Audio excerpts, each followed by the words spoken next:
Welcome sa Dries TV. Kung interesado ka sa ganitong news, huwag kalimutang isubscribe ang ating YouTube channel. Maraming salamat! So ayun, welcome back again sa ating YouTube channel mga kakimpaw, and sa update natin ito, ang pag-uusapan natin ay tungkol sa mga importanteng kaganapan kina Kim and syempre kay Paolo Abilino.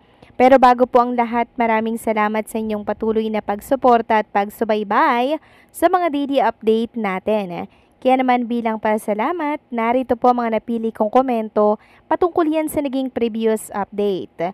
Unang komento mula po ito kay Lotan Home Hunter. Sabi niya, bakit silip? Natural lang na magkasama na sila. Confirm naman na sila. Mag-asawa na nga sila eh. Ang sabi nga ni Paolo, always beside me. Paulit-ulit na lang ba na tanong yan?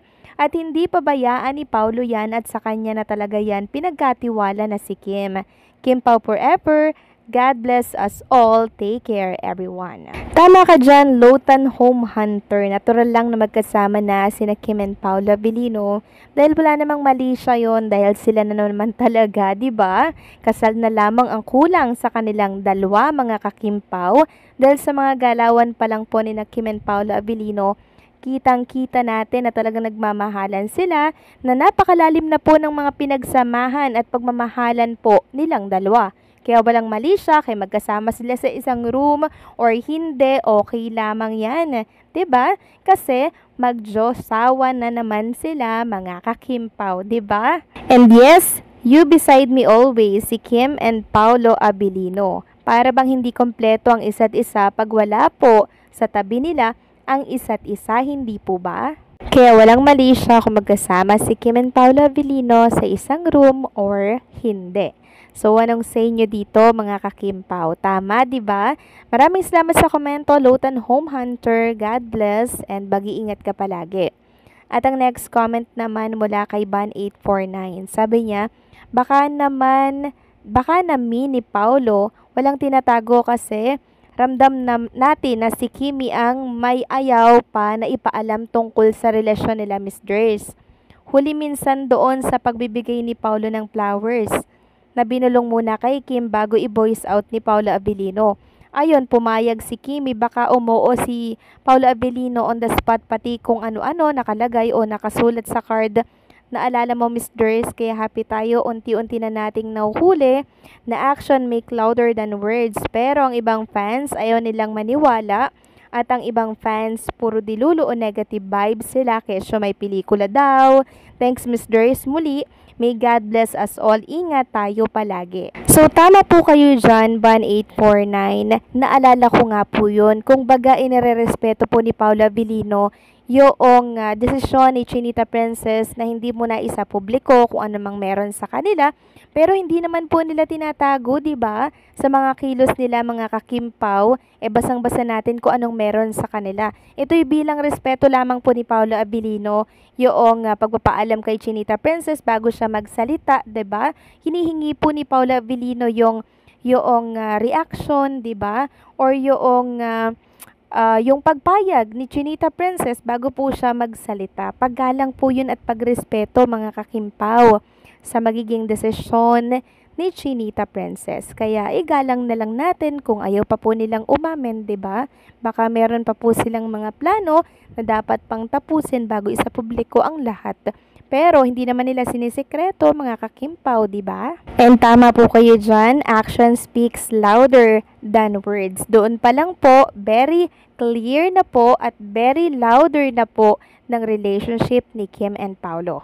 Kaya panatag lang, mga kakimpaw, at magtiwala kay Kim and Paolo Abilino. So maraming salamat po sa komento, Ban849. God bless po at mag-iingat po kayo palagi. So, eto na nga, pag-usapan na natin, mga kakimpaw, ang mga topic po na nakalap natin sa gabing ito mula po dyan sa Vancouver, Canada. So, kanina nga po, mga kakimpaw, nagsama-sama po ang mga makukulit na Showtime Pam sa ASAP rehearsal po yan dito sa Vancouver, Canada. At yung naging rehearsal na yon, mga kakimpaw, punong-puno po ng saya, tawa at energy dito po sa stage. At habang nasa rehearsal nga po, si Chinita Princess, si Paolo Abilino naman po ay nandirito lang sa santabi, mga kakimpaw, at nakapagpa-picture pa nga po sa kanya yung ilang mga fans. Sabi po ni Sisha, with Paolo while Kim was at rehearsal. Sorry Paolo, we were not prepared so we had to cover our faces. But thank you for accommodating us. You and Kim are really nice. So you match so well together. So habang nasa rehearsal po si Chinita Princess mga kakimpaw, matyaga pong nag-aantay si Paolo Abilino kay Kim Chiu.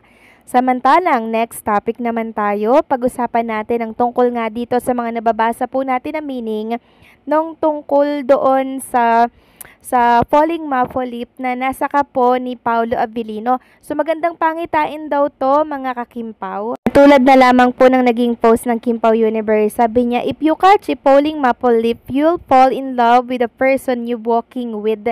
Diba kasama niya po si Chinita Princess mga kakimpaw kanina. Sabi pa ng isa dito, the maple leaf is symbol of love, representing the beauty and sweetness of a relationship. I'm still swooning over Pau's help. I might as well turn into a Pau maple latte.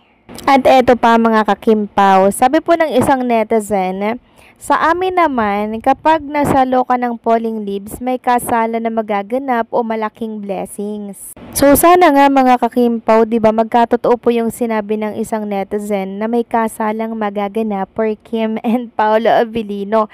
Siguradong matutuwa po lahat ng Kimpaw fans pag yun po ay nagkatotoo. So, ang dami pong ibig sabihin noong pagkakasalo ni Paolo Abilino ng maple leaves or ng leaves, diba? Tapos, sakto kasama niya si Chinita Princess. Ang sarap pong pakinggan or ang sarap pong makinig sa mga naging komento po ng mga Kimpaw fans patungkol po dito mga kakimpaw. Hopefully, by 2026 or 2027 ay magkatotoo po yung kagustuhan ng marami for Kim and Paolo Abilino kasi alam naman natin na hindi na po sila pabata. Samantalang pag-usapan naman natin ang tungkol nga dito sa mga katanungan po at usap-usapan ngayon sa mundo ng social media kung pakatapos daw ba ng rehearsal ni Chinita Princess para po yan sa maging participation nila bukas sa ASEP Vancouver ay kung saan daw ang punta ni Kim and Paolo Abilino. Syempre mga kakimpaw, since andyan po si JP and syempre yung girlfriend po ni JP, syempre meron po silang quality time together, usap-usap, bonding-bonding, di ba? So ganyan naman talaga mga kakimpaw pag matagal nating hindi nakakasama yung ating kadugo or brother, di ba? Tapos kasama pa si Paolo Abilino. For sure mga kakimpaw, magkakaroon sila ng quality time together, di ba? Enjoy nila yung oras nila dyan sa Vancouver, Canada. Kasi minsan lang itong mangyari mga kakimpaw, hindi na po ito palalagpasin ni Kim and Paolo Abilino na makasama yung kapatid po ni Chinita Princess dito po sa Vancouver, Canada. So anong sa inyo dito mga kakimpaw? Please comment down below.